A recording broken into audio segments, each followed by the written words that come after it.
जय हिंद. नमस्ते विद्यार्थी आणि प्राध्यापक मित्रांनो. मिस्टर अक्षय बळे एस-पी-पी-यू एक्झाम अपडेट या यूट्यूब चॅनलमध्ये आपणा सर्वजणांचं स्वागत आहे. आताच्या व्हिडिओमध्ये अत्यंत महत्त्वपूर्ण विषयावर माहिती बघणार आहोत.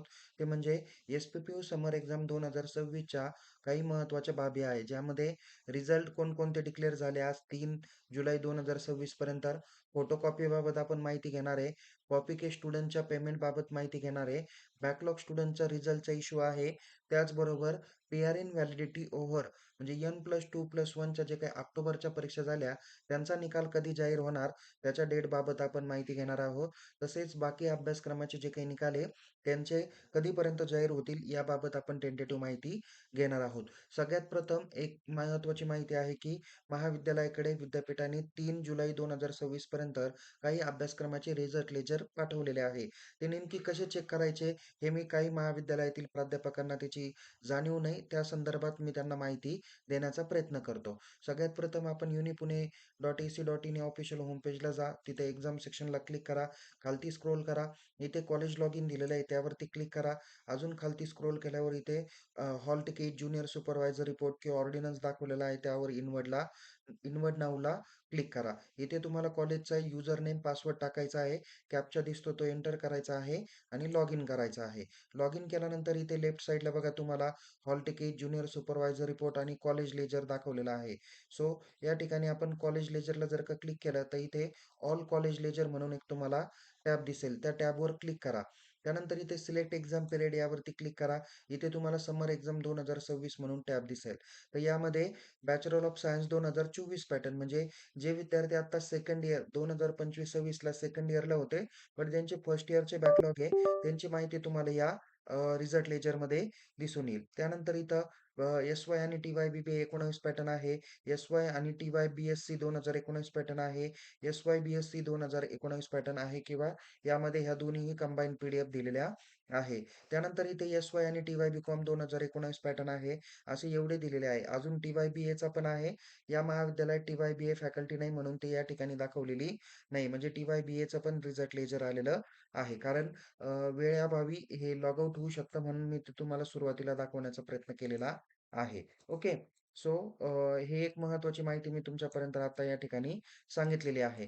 आता आपण बाकीच्या काही महत्त्वाच्या माहिती बघण्याचा प्रयत्न करूया. ज्यामध्ये सगळ्यात प्रथम आपण 3 जुलै 2026 पर्यंत कोणकोणत्या अभ्यासक्रमाचे निकाल जाहीर झाले त्याची माहिती बघूया. याकरता आपण uni.pune.ac.in वर जा. तिथे एक्झामिनेशन सेक्शन दिसेल त्यावर क्लिक करा. स्टुडंट सेक्शनमध्ये इथे रिझल्ट म्हणून टॅब आहे. त्या रिझल्टवर क्लिक करा. ऑनलाईन रिझल्ट डिस्प्ले या बटनावर क्लिक करा. तर आज दिनांक 3 जुलै 2026 रोजी जवळ-जवळ 6 अभ्यासक्रमाचे निकाल हे जाहीर करून देण्यात आलेले आहे. यामध्ये एस-वाय आणि टी-वाय बी-बी-ए-सी-ए 2019 पॅटर्न, एस-वाय आणि टी-वाय बी-बी-आय-बी 2019 पॅटर्न, एस-वाय आणि टी-वाय बी-सी-ए सायन्स 2019 पॅटर्न या अभ्यासक्रमाचे निकाल जाहीर झालेले आहे. त्यानंतर इथे N+2+1चे विद्यार्थी एम-बी-ए, एच-आर-डीचे अभ्यासक्रमाचे आहे. फर्स्ट इयर आणि सेकंड इयरचे. त्याचबरोबर फर्स्ट इयर आणि सेकंड इयर एम-सी-ए 2020 पॅटर्नचे हे समर सेक्शनचे आहे. तुम्ही विंटर सेशन म्हणजे जे ऑक्टोबर-नोव्हेंबरचे N+2+1चे ते विद्यार्थी या ठिकाणी दाखवलेले आहे. बाकीच्या अभ्यासक्रमाबाबत आपण मागच्या व्हिडिओमध्ये चर्चा केली. त्यामुळे आता आपण चर्चा करणार नाहीये. तर तुम्हाला समजले असेल की नेमकी कोणकोणते निकाल लागले. ओके. आता यामध्ये बेसिकली फर्स्ट इयरमध्ये बी-ए 2025 पॅटर्नचा निकाल जाहीर होणं अपेक्षित आहे. त्याचबरोबर फर्स्ट इयर आणि फर्स्ट इयरचे बी-बी-ए, बी-बी-ए-आय-बी, बी-बी-ए-सी-ए नंतर सी-ए मॅनेजमेंट, बी-सी-ए सायन्स हे ए-आय-सी-टीच्या अंतर्गतले जे काही कोर्सेस आहे त्यांचे देखील निकाल जाहीर होणं अपेक्षित आहे. ते सर्वसाधारण 10 जुलैच्या आसपास जाहीर होऊ शकतील. कारण त्यांना मार्क्स एंट्री करण्यासाठी कॉलेजला 4 जुलै 2026 पर्यंत मुदतवाढ देण्यात आलेली आहे. त्याच्यामुळं त्याच्यानंतरच त्यांचे कदाचित बाकीची प्रोसेसिंग वगैरे होऊन कदाचित 10 जुलैपर्यंत होईल. जर का अनफॉर्च्युनेटली मार्क एंट्री करण्यासाठी जर का जास्त वेळ दिला गेला किंवा त्यांना जर का मुदतवाढ देण्यात आली, तर माझ्या मते काय होऊ शकतं, निकाल जाहीर होण्यासाठी उशीर होऊ शकतो. ओके. एस-वायचे अजून एन-ई-पी पॅटर्नचे कोणतेच निकाल जाहीर झाले नाही. S Y B A, S Y B Com, S Y B S C, S Y B S C computer science आणि बाकीच्या अभ्यासक्रमाचे जे काही 25 पॅटर्नचे विद्यार्थी आहे किंवा 2024 पॅटर्नचे विद्यार्थी आहेत, त्यांचा एस-वायचा निकाल जाहीर झालेला नाहीये. तो निकाल पण 10 तारखेच्या आसपास जाहीर होण्याची शक्यता आहे. कारण विद्यापीठाचं सगळ्यात महत्त्वाचं काम काय चालू होतं, अंतिम वर्षाचे जे काही विद्यार्थी त्यांचा निकाल पटकन लावणं, जेणेकरून त्यांना पुढील बी-एड असेल, नंतर एल-एल-बी असतील, एम-बी-ए असतील, बाकीचे जे काही सी-ई-टीचे आता रजिस्ट्रेशन चालू आहे, तर त्याला कोणत्याही पद्धतीचा अडथळा येऊ नये, म्हणून अंतिम वर्षाचे निकाल विद्यापीठामार्फत जाहीर करून देण्यात आलेले आहे. आता 5 ते 10 तारखेच्या दरम्यान सेकंड इयरचे निकाल जाहीर होतील. त्यामध्ये म्हणजे होऊ शकतात. त्यामध्ये एम-ए किंवा एम-कॉम पण निकाल जाहीर होतील. एम-एस-सी किंवा एम-सी-एस वगैरे हे जे काही अभ्यासक्रम आहे त्याचे थोडेसे पेपर तपासणी उशिरा झाल्या कारणामुळे त्यांचे थोडेसे निकाल हे उशिरा जाहीर होण्याची शक्यता आहे. बाकी बी इंजिनिअरिंग वगैरे जे काही विद्यार्थी आहे त्यांचे पेपर 15 जूनपर्यंत शेवटचा पेपर झाला. सर्वसाधारणतः 20 जुलै ते 30 जुलैच्या आसपास इंजिनिअरिंग फॅकल्टीच्या काही अभ्यासक्रमाचे निकाल जाहीर होतील. काही जर का लवकर जाहीर झाले त्याची माहिती तुमच्यापर्यंत पोहोच करण्यात येईल. ओके. आता इथे तुम्हाला रिझल्ट कोणते डिक्लेअर झाले, कोणते रिझल्ट बाकी आहे त्याची माहिती तुम्हाला दिली.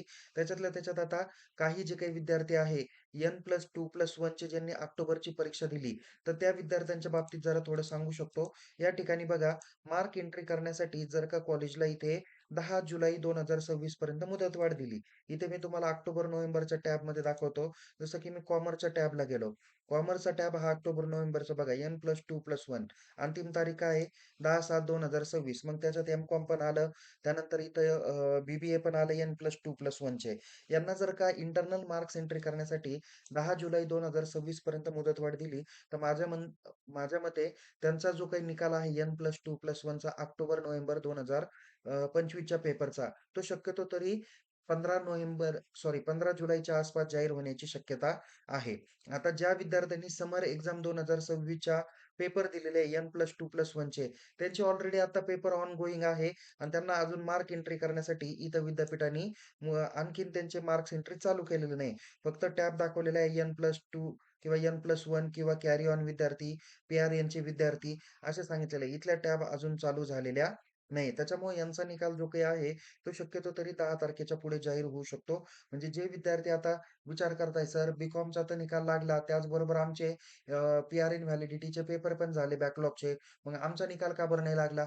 तर तुमचा निकाल न लागण्याचं कारण काय आहे, की तुमचे इंटरनल मार्क्स एंट्री करण्यासाठीच महाविद्यालयाला 10 जुलैपर्यंत मुदतवाढ दिलेली आहे. त्याच्यामुळे माझ्या मते त्यांचे मार्क आल्यानंतर त्याच्यावर प्रोसेस होईल आणि नंतर त्यांचे निकाल हे जाहीर होतील. आता पुढचा एक महत्त्वाचा विषय आहे. तो घेण्यापूर्वी मी इथे बाकीचे हे फोटोकॉपी आणि कॉपी केकचा मुद्दा मी थोड्या नंतर घेतो. जे काही बॅकलॉग रिझल्ट इश्यू आहे, हा सगळ्यात महत्त्वाचा प्रॉब्लेम आहे. बघा विद्यार्थी मित्रांनो, तुमचा निकाल तर जाहीर झाला, पण निकाल जाहीर झाल्यानंतर तुमचे जे काही विद्यार्थी बॅकलॉग होते, म्हणजे आता बी-एस-सी, बी-सी-एस, बी-बी-ए वगैरे त्यांचे निकाल लागले. पण त्यामध्ये फक्त रेग्युलर विद्यार्थ्यांचा निकाल लागला, बॅकलॉग विद्यार्थ्यांचा निकाल लागला नाही. तर लक्षात घ्या विद्यार्थी मित्रांनो, मी ते तुम्हाला एक हॉल तिकीट दाखवतो. जसं हे टी-वाय बी-बी-एस-सी-ए 2019 पॅटर्नच्या बॅकलॉग विद्यार्थ्याचं टाईम टेबल आहे. तर या विद्यार्थ्यांनी त्यांचा पी-आर-एन नंबर चेक करा.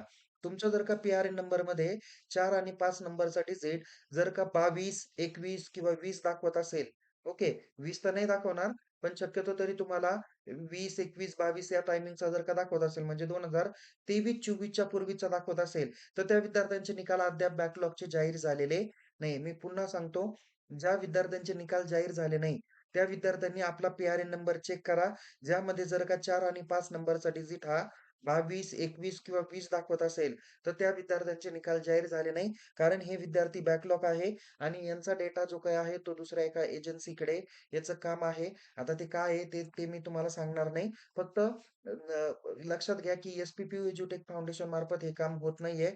त्याच्यामुळे त्यांचे निकाल आत्ता जाहीर होत नाहीये. ओके. सो त्याच्यामुळं विद्यार्थी मित्रांनो लक्षात घ्या, की हा निकाल बॅकलॉग विद्यार्थ्यांचा जाहीर होत नाही. कारण ते काम जरा थोडं वेगळ्या ठिकाणी आहे. थोडंसं उशिरा होईल. अजून निकाल आता तुम्हाला सांगतो, की आज 3 जुलै 2026 आहे आणि जे विद्यार्थ्यांचे बी-कॉमचा निकाल 24 जूनला जाहीर झाला, त्यांचे देखील बॅकलॉग विद्यार्थ्यांचे निकाल अद्याप दिसत नाहीये. त्याच्यामुळे तुमचा निकाल कदाचित आणखीन 4-8 दिवस इकडे-तिकडे होऊ शकतो. हे कृपया लक्षात घ्या. म्हणजे जे विद्यार्थ्यांचा पी-आर-एन नंबर 2022 किंवा त्याच्या अगोदर आहे, त्यांचा निकाल आत्ता दिसत नाही. आता हा एक विद्यार्थी आहे. बघा इथे एक तुम्हाला दाखवतो. हा बी-एस-सी कॉम्प्युटर सायन्सचा विद्यार्थी. त्याचा जो काही पी-आर-एन नंबर आहे 11/022 आहे. म्हणजे 4 आणि 5 नंबरचा डिजिट काय आहे? 22. ओके किंवा त्याच्या अगोदरचा असेल. हे विद्यार्थी बॅकलॉग आहे. त्याच्यामुळे या विद्यार्थ्यांचा निकाल जाहीर होणार नाही. हां, पण जे विद्यार्थी इथं 2023-24, 24-25, 25-26 चे आहे, तर त्या विद्यार्थ्यांचा रेग्युलर ॲज वेल ॲज बॅकलॉगचा टी-वायचा निकाल जाहीर झालेला आहे. हे कृपया लक्षात घ्या. आता पुढचा एक महत्त्वाचा मुद्दा. आज टी-वाय बी-बी-ए सी-ए 2019 पॅटर्नचा निकाल लागला. पुण्यातलं एक कॉलेज आहे. नाव नाही सांगत, पण गृहीत घ्या त्या पुण्यातल्या कॉलेजच्या विद्यार्थ्यांनी बघा तुम्हाला या ठिकाणी दिसून येईल. इथे आता हा विद्यार्थी बघा सगळ्या विषयात ऑल क्लिअर आहे. इव्हन त्याला ए ग्रेड आहे, बी प्लस आहे, बी आहे, ओ ग्रेड आहे, ए ग्रेड आहे, ए प्लस ग्रेड आहे. त्याला कुठेही इथं 5व्या आणि 6व्या सेमला बॅकलॉग विषय दिसत नाहीये. तरी पण त्याचा इथं 5व्या सेमिस्टरचा तर निकाल बरोबर त्याला दाखवत आहे. ओके, तो पास आहे असं दाखवत आहे. 6व्या सेमचा त्याला एच-जी-पी आला नाही आणि इथं टोटल क्रेडिट 23 पैकी 23 ही सांगितलेले आहे आणि इथं त्याचा निकाल काय आला? फेल आला. तर या विद्यार्थ्याचा इश्यू काय असू शकतो? नंबर 1 की याचे जे काही एक्स्ट्रा क्रेडिटचे जे काही सब्जेक्ट आहे, जी-आर-2 आहे ते जी-आर-9 आहे. तर यापैकी त्या महाविद्यालयाचे मार्क भरणं बाकी असेल किंवा काही तांत्रिक अडचण आली असावी, ते एक्स्ट्रा क्रेडिटचे मार्क भरण्यामध्ये. आता मी त्या महाविद्यालयाला सांगितलेलं आहे, की "सर तुम्ही या विद्यार्थ्यांचं रिझल्ट लेजर पाठवा किंवा मार्क्स एंट्री केले त्याचं स्टेटमेंट मला टाका." किंवा बाकीचं मी त्यांना सांगितलं आहे, ते येणारे 1-2 दिवसामध्ये तुम्हाला त्या संदर्भात माहिती देणारा व्हिडिओ तयार केला जाईल. ओके. त्याच्यामुळे या विद्यार्थ्यांचे एक्स्ट्रा क्रेडिट पूर्ण झाले नाही, म्हणून निकाल फेल असू शकतो, हे मी तुम्हाला सांगतो. आता दुसरं एक केस अशी आहे माझ्याकडे थांबा 1 मिनिटं. हां, आता हे बघा हेच आहे एक बी-कॉमच्या बाबतीतली केस आहे. बघा बी-कॉमचा विद्यार्थी आहे. इथे आता मी पहिल्यापासून दाखवतोय. हे त्याचं पहिलं सेमिस्टर आहे. 111, 112, 13 सब्जेक्ट आहे. इथे बघा बी1, ए, ए, ए किंवा बी, बी प्लस आहे. इथं सर्व त्याला ए ग्रेड आहे, बी प्लस आहे, काही ठिकाणी डी पण आहे. इथं त्यांना ए, बी, सी असा सगळा ग्रेड आहे. इथं कुठंच त्यांना एफ दिसत नाहीये. इथे तुम्ही सरसकट जर का ऑब्झर्वेशन केलं, कुठेही त्याला एफ दिसत नाहीये. हे झालं त्याचं पहिलं पेज आणि याचं बघा आता शेवटचं पेज बघा. या शेवटच्या पेजमध्ये 364, 65, 66 सब्जेक्टला सुद्धा बी, सी आणि सी-बी आहे. आता हे त्याचे एक्स्ट्रा क्रेडिटचे सब्जेक्ट बघा जी-आर-2 येते, जी-आर-9 आहे. आता बघा महाविद्यालयाने काय केलं, अरे तुम्हाला जर का त्याला क्रेडिट द्यायचं नाही, त्याला नॉट ॲप्लिकेबल करा ना. तुम्ही त्याला एफ का केलं? ओके. त्याच्या जर का एक्स्ट्रा क्रेडिटच्या सब्जेक्टमध्ये त्याला एफ केलेला आहे, म्हणून त्याचा निकाल काय आलेला आहे? फेल आलेला आहे. हे महाविद्यालयातील एका विद्यार्थ्याबाबतीत नाही झालेलं. महाविद्यालयात जवळ-जवळ 82 का 83 विद्यार्थी आहे. तर सर्व विद्यार्थ्यांच्या बाबतीत असा प्रश्न झालेला आहे. हा खूप मोठा गंभीर प्रश्न आहे. महाविद्यालयाला ऑलरेडी सांगितलं आहे, तुम्हाला ज्या सब्जेक्टला त्याला एक्स्ट्रा क्रेडिट द्यायचे आहे, त्याच्या बॅच क्रिएट करा. त्याला तुम्ही काय करा, ए किंवा बी ग्रेड त्याला देऊन टाका आणि ज्या विद्यार्थ्यांचे तुम्हाला सब्जेक्ट नाहीये तुमच्या कॉलेजला, तो स्टुडंट एन-सी-सीमध्ये नाहीये, तो स्टुडंट ज्याला काय म्हणूया आपण रिसर्च पेपर त्यांनी काही नॅशनल लेव्हलला प्रेझेंट केला नाही. तो आविष्कार पार्टिसिपेशनमध्ये स्टेट लेव्हलला गेला नाही. त्याला तुम्ही तिथे नॉट ॲप्लिकेबल करा ना. त्याला फेल कुठे करता? ओके. त्याला फेल केल्यामुळे त्याचा निकाल काय झालेला आहे? फेल झालेला आहे. आता महाविद्यालयाने काय करावं? एस-एन-टीशी संपर्क करावं प्रत्यक्ष कॉलेजचं लेटर घेऊन. त्यांना यामध्ये मार्क एंट्री एडिट करण्यासाठी परमिशन देण्यात यावी. त्यांचा काही फाईन असेल तो भरला पाहिजेल आणि नंतर मग महाविद्यालयाला मुदत दिली जाईल. त्या मुदतीत त्यांनी मार्क्स एंट्री करायची. मग त्या विद्यार्थ्यांचा रिझल्ट पुढच्या 8 दिवसामध्ये अपडेट होईल. अशी ही सर्वसाधारण प्रोसेस आहे. मी इथे प्रत्येक विद्यार्थ्याला विनंती करेल, मी जसं वन बाय वन तुम्हाला माहिती देतोच आहे, की रिझल्ट लेजर अवेलेबल झालं, तर तुम्ही आपल्या महाविद्यालयाला भेटलं पाहिजे आणि परीक्षा विभाग किंवा ॲडमिनिस्ट्रेशन डिपार्टमेंटकडून आपलं रिझल्ट लेजर घेतलं पाहिजे. हे रिझल्ट लेजर अत्यंत महत्त्वाचं आहे. कारण याच्यात तुम्हाला प्रत्येक सेमिस्टरला आता काही-काही मी मगाशी याच्या अगोदरचा एक व्हिडिओ केला, तर त्याच्यामध्ये तुम्हाला कन्व्हर्जन सर्टिफिकेटला जसं तुम्हाला प्रत्येक विषयाचे तुम्हाला प्रत्येक सेमिस्टर वाईज तुम्हाला मार्क पाहिजे नाही. इंटरनल किती, एक्स्टर्नल किती, आउट ऑफ 100 पैकी किती, 50 पैकी किती, ते तुम्हाला कॅल्क्युलेट करावं लागतं. तुमच्याकडे जो रिझल्ट दिला जातो, तो तुमच्या ग्रेड शीटचा दिला जातो किंवा ऑनलाईन रिझल्टमध्ये ग्रेड दिसतात. तिथं काही मार्क दिसत नाही. त्याकरता तुम्हाला हे मार्क खूप गरजेचे आहे. त्याच्यामुळे त्या विद्यार्थ्यांनी काय केलं पाहिजे, रिझल्ट लेजर घेतलं पाहिजे आणि कॉलेजनी निःसंकोचपणे त्यांना ते रिझल्ट लेजर उपलब्ध करून दिलं पाहिजे, जेणेकरून तो कोणत्या विषयात पास आहे, कोणत्या विषयात नापास आहे, त्याची त्याला कल्पना येईल. तर महाविद्यालयातल्या प्रत्येक विद्यार्थ्यांनी आपलं रिझल्ट लेजर कलेक्ट करा. याच्या अगोदरचे केले नसतील तर आत्ता करा किंवा ह्या 6व्या सेमिस्टरच्या रिझल्टवरून तर तुम्हाला सगळे रिझल्ट लेजर दिसून येतील. आता आणखीन एक विद्यार्थी, एक माझ्याकडे टी-वाय बी-बी-एचा विद्यार्थी होता. आता बघा, तर त्या विद्यार्थ्याला काय झालेलं आहे, विद्यापीठाच्या परीक्षेतच कमी मार्क पडले. मी या अनुषंगाने एक सांगतो, जे विद्यार्थी अंतिम वर्गातले आहे, म्हणजे टी-वायच्या वर्गातले आहे, ज्यांचा निकाल जाहीर झाला आणि त्यांचे 5-10 मार्कावरून का होईना, त्यांचे निकाल फेल आलेले आहे. तर या विद्यार्थ्यांनी बिनधास्त फोटोकॉपीला टाका. ओके. लक बाय चान्स तुमच्या फोटोकॉपीमधून तो विषय निघाला तर तुमचं वर्ष वाया जाणार नाही. तुम्हाला पी-जीच्या कोर्सला ॲडमिशन घेता येईल. आता बघा या विद्यार्थ्याचं काय झालं, हा एक अगोदर गृहीत धरा हा 605 चा विषय ज्याच्यामध्ये इंटरनलला त्याला 30 पैकी 28 दिले. त्याला विषयाला सॉरी इथं युनिव्हर्सिटीचा त्याला पेपर नव्हता. त्याला प्रोजेक्ट आणि व्हायवा वगैरे होती. त्याच्यामुळे त्याला इथं इंटरनलला 28, इथे त्याला 19, ओके, प्रॅक्टिकलला याला आणि त्याला प्रोजेक्टला वगैरे 34 असे मिळून त्याला कदाचित नाही विद्यापीठाच्या पेपरला त्याला 34 मार्क पडले. सो असे मिळून त्याला 81 मार्क या ठिकाणी त्याला दाखवलेले आहे. आता दुसरा एक सब्जेक्ट आहे 606 बी. याला काय आहे 50 मार्काला प्रोजेक्ट आहे आणि 50 मार्काला इंटरनल होतं. त्या विद्यार्थ्याला 50 पैकी 11च मार्क पडले. सो त्याच्यामुळे तो विद्यार्थी काय झाला त्याच्यामध्ये फेल झाला. त्याला पासिंग किती पाहिजेल होते? 21 मार्क पाहिजेल होते. त्याला पास म्हणून त्याला काय झालं त्या विषयामध्ये त्याला रिमार्क इथे फेल दाखवलेला आहे. त्याच्यामुळे विद्यार्थ्यांनी बघा आपल्याला मार्क कुठे कमी पडलेले आहे. ओके. काय करा मार्क कुठे कमी पडले याची शहानिशा करा. जेणेकरून तुम्हाला कुठेही प्रॉब्लेम येणार नाही. ओके. आता हा विषय तसा पाहायला गेला तर एक प्रोजेक्टचा आहे, एक प्रॅक्टिकलचा आहे. तो कोणता आहे तर त्यांनी नीट काळजीपूर्वक या ठिकाणी तपासलं पाहिजे आणि कुठे कमी मार्क पडले, काय केलं पाहिजे त्याची माहिती आपण घेतली पाहिजे. तर हे सर्व महत्त्वाच्या बाबी आहेत. तुम्ही काळजीपूर्वक बघा. कुठे कमी मार्क पडले ते बघा. ओके. आता मी तुम्हाला एक पुढची केस या ठिकाणी घेऊन जातो किंवा पुढची माहिती देतो ते म्हणजे फोटोकॉपी अपडेट. बघा फोटोकॉपीसाठी तुम्ही काय केलं पाहिजे, इथे विद्यापीठाच्या फोटोकॉपी सेक्शनला तुम्ही व्हिजिट दिली पाहिजे. रिझल्ट लागल्यानंतर पुढच्या 5 दिवसामध्ये त्याचे फोटोकॉपी स्टार्ट होतात. फोटोकॉपीची तुम्हाला लिंक या ठिकाणी एक्झाम सेक्शनला जा, खालती स्क्रोल करा. इथे तुम्हाला फोटोकॉपी, स्कॅन कॉपी आणि रिव्हॅल्युएशन टॅब दिलेला आहे त्यावरती क्लिक करा. त्यावरती क्लिक केल्यानंतर इथे तुम्हाला ज्या विषयांच्या फोटोकॉपी स्टार्ट झाल्या त्याची माहिती तुम्हाला भेटेल.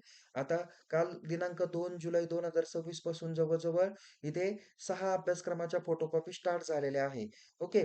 तर त्याची 2/7/2026 पासून स्टार्ट झाल्या. लास्ट डेट ही 12/7/2026 आहे. म्हणजे फोटोकॉपीला अप्लाय करायची 10 दिवस मुदतवाढ असते.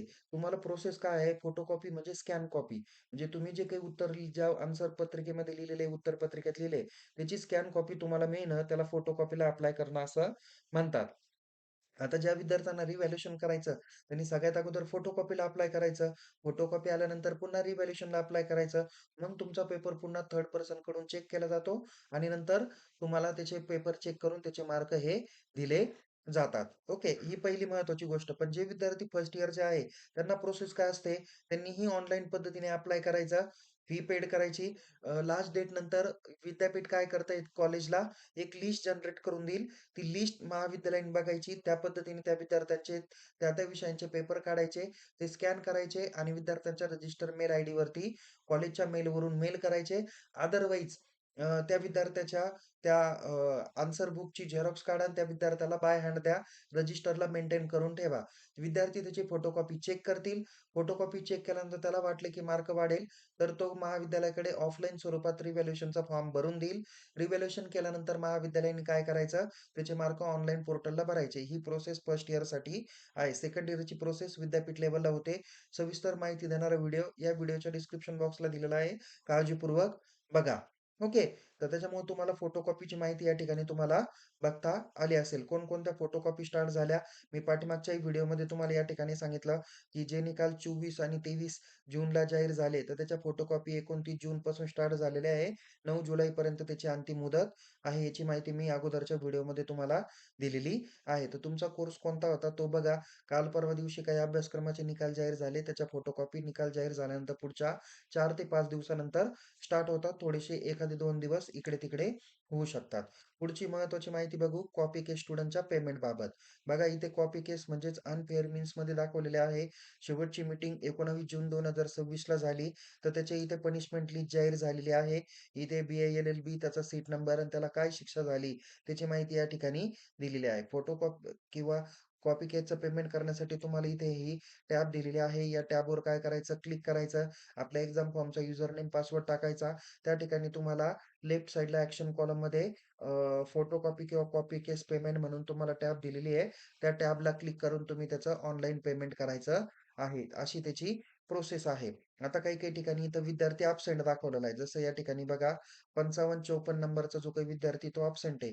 हा विद्यार्थी जोपर्यंत विद्यापीठापर्यंत जाणार नाही, तोपर्यंत त्याचा निकाल जाहीर होणार नाही. त्याला पुढचा परीक्षा फॉर्म भरता येणार नाही. त्याच्यामुळं कॉपी केकच्या मीटिंगला जे विद्यार्थी आहेत, त्या विद्यार्थ्यांनी तिथं प्रेझेंट राहणं आणि प्रेझेंट राहिल्यानंतर त्याचा फाईन पेड केला पाहिजे. मग नंतर ऑफलाईन स्वरूपात त्याचा निकाल कॉलेजकडे पाठवला जाईल आणि येणाऱ्या पुढच्या परीक्षेमध्ये एकतर त्या सेमिस्टरचे म्हणजे ज्या सेमिस्टरला तुम्ही कॉपी केली, त्या सेमिस्टरचे सगळे पेपर एखाद्या वेळेस द्यायला लागू शकतात किंवा फक्त ज्या विषयात कॉपी झाली तोच पेपर कदाचित द्यावा लागू शकतो. ते तुमचा हार्ड कॉपीमध्ये आलेल्या रिझल्टवरून तुम्हाला ते शो होईल. तुम्ही एकदा का पेमेंट केलं, तर त्याच्यानंतर तुम्ही पुढची प्रोसेस करा.